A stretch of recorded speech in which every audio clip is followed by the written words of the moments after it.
Hey friends, Jess and John, right here, Blue Mountain Farm. There's a lot happening for us right now. We have had quite the ride since we moved here, November 22, so when we moved into the farm. We quickly started setting up pop-ups, then helped start Stigler Farmers Market, and one awesome day, I took a few jars of my kombucha to market. Mason jars. In mason jars, that's right. Like this. Yeah. They were gone in minutes, and it was the biggest surprise ever.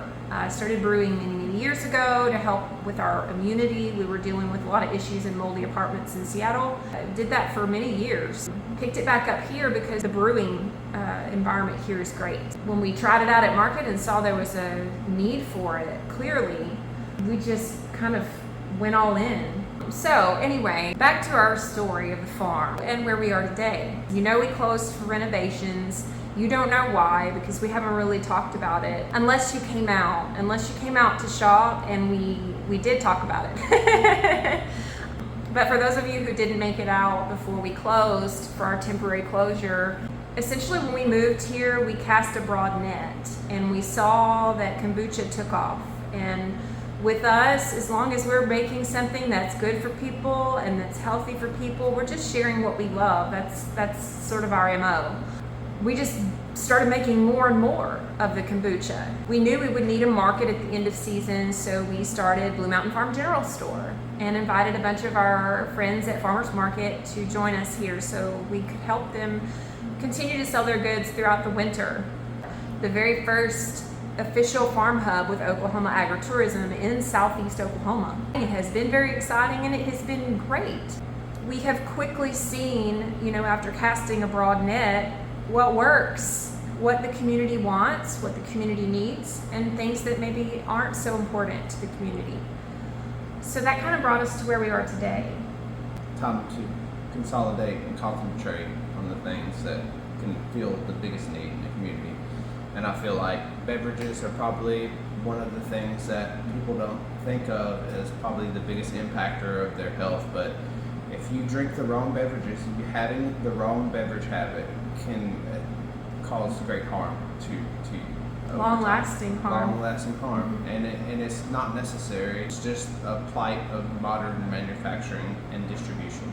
You don't have to have it that way. It's the cost of scale, work against you, but people are willing to pay a little bit more for a premium craft beverage, especially if it's good for them. So the market has shown us that they'll support it, and we're willing to take it as far as they're willing to go. And we just started making, kombucha is just what we started with. We've already ventured into other products, so it's like we're not going to stop innovating and coming up with new ways to change the things we love into something that's also good for us. And I think that's kind of like the essential goal of what I see. I don't want to reinvent what's good. Everyone knows what's good and what they like. We just need to figure out how to make it healthy for us, and it's completely possible. You just have to rethink how you use the ingredients. And if the sugar seems like such a scapegoat, but maybe feeding the sugar to something else before you consume it is the way to make this source of calorie-rich nutrients good for you. Maybe we've just been consuming it the wrong way. It's like with tea also, maybe you just need to ferment it before to really unlock all its true potential, and we don't know what else is like that. So to me, it's a journey. I'm not boxed in. There's so many things that we consume on a daily that we're not going to stop loving that can be improved with fermentation. And I feel like this is just the start of a much bigger change in how we produce food and preserve food and how we think about what's good for us or not. And we have dairy that will be arriving via our beautiful bell here this fall. So very soon we'll be beginning to craft things with that as well. The natural progression here is that basically we've had people contact us time and time again to get our beverages into their establishments, and we've been so grateful for that. Our community has welcomed us with open arms and invited us into spaces we never imagined we would be.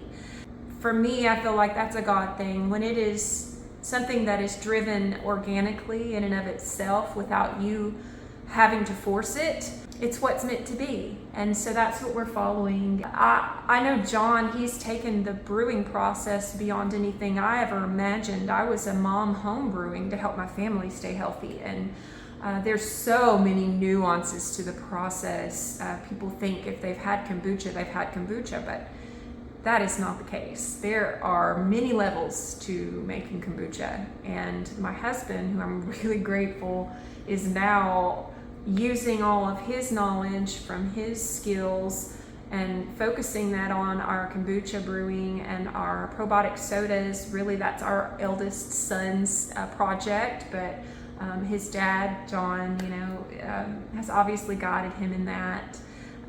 John actually even has ancestors who were soda makers.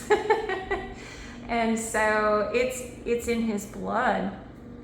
And it's down to, selecting the right tea that's bagless, no microplastics, or selecting the fruit by hand so that you pick the best fruit for the job, so that you get the best flavors possible. And they're always shifting because seasonal fruit is always shifting. And so there's a lot to it. I guess that's what I'm getting to.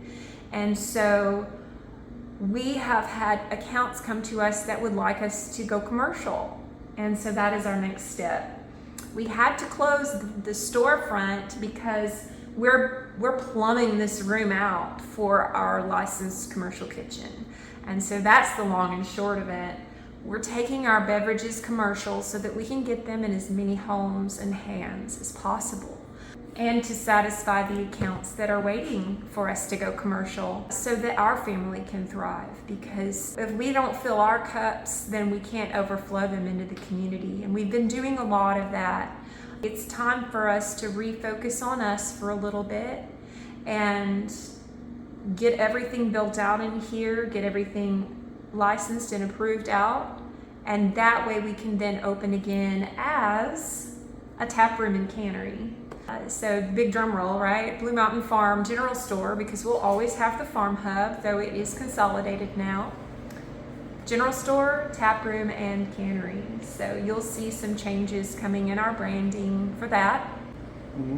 I think we should crack one. Okay. What's it going to be? We have wild blueberry, lime, mountain vine, smoky peach, hibiscus ginger. Let's go with that one. Yes, that's what I was thinking. So this one is hibiscus ginger. I source the best whole flower hibiscus that I can. And then the ginger, always pick the best, freshest ginger that we can find. But the special thing is we have Dodie and her family here. They did the beekeeping workshop this year, Asbury Owens Honey, and we have their honey here in the store. This features their honey. They're in LaFleur, just over the hillside over there. So let's try this baby out. It's satisfying. Can. We love canning, you guys, for real. We love drinking them out of cans, and we love canning.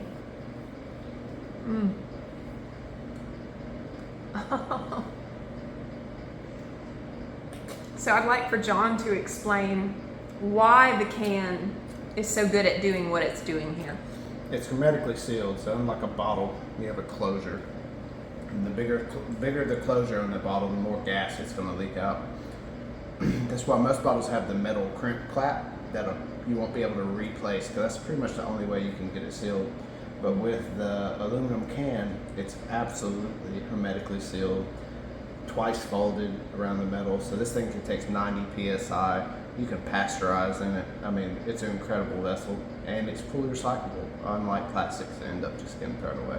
And then glass is breakable, and it's very heavy to ship. Yeah. So. But most importantly, the flavor is preserved best in a can. A can will have it was. And the experience. The character it had when you canned it is going to preserve that for 10 times longer than you'll ever get out of a plastic bottle or a glass bottle. Glass bottles always leak just a little, so you're losing a bit of carbonation every time. But when you do a single serving like this, you're getting optimal carbonation, and it's just distributing those flavors so perfectly across the palate. And it's the aroma too, the bubbles erupting off the surface. They really prime your senses to taste, the full complexity of the kombucha. It's light, There's a hint of ginger. The hibiscus has like musky, cherry, florally notes, and the black tea like ties into it so well. It's delicious. One of my favorite flavors. It's quite citrus to me as well, the hibiscus. It's just a very cleansing palate The flavor. honey gives it a smooth, warm Smooths it out, sweetness with a hint of like a little spiciness, like the ginger. yeah. But not too much. It's very subtle, the ginger. Yeah, you have to be very careful with ginger. A little bit of ginger goes a long way.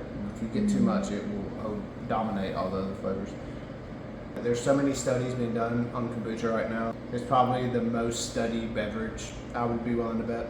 It's just really cool stuff. I mean, I couldn't be more geeked out about. So that's what John does. He's a deep diver. I'm a feeler.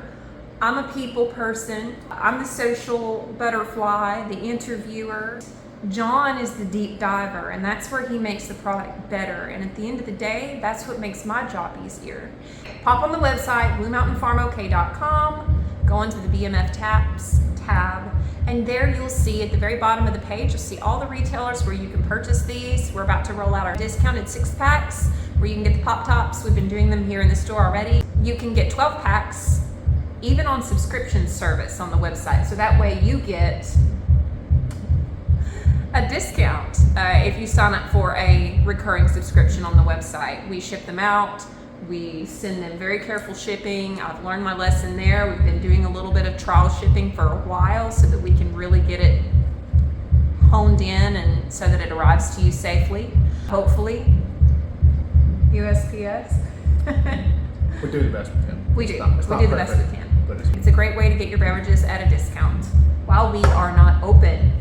Now, speaking of, while we're not open, when we do reopen, it's going to look a little different. We are definitely focusing on the tap room. We're focusing on beverages. We will still have some local vendors. We are a farm hub still.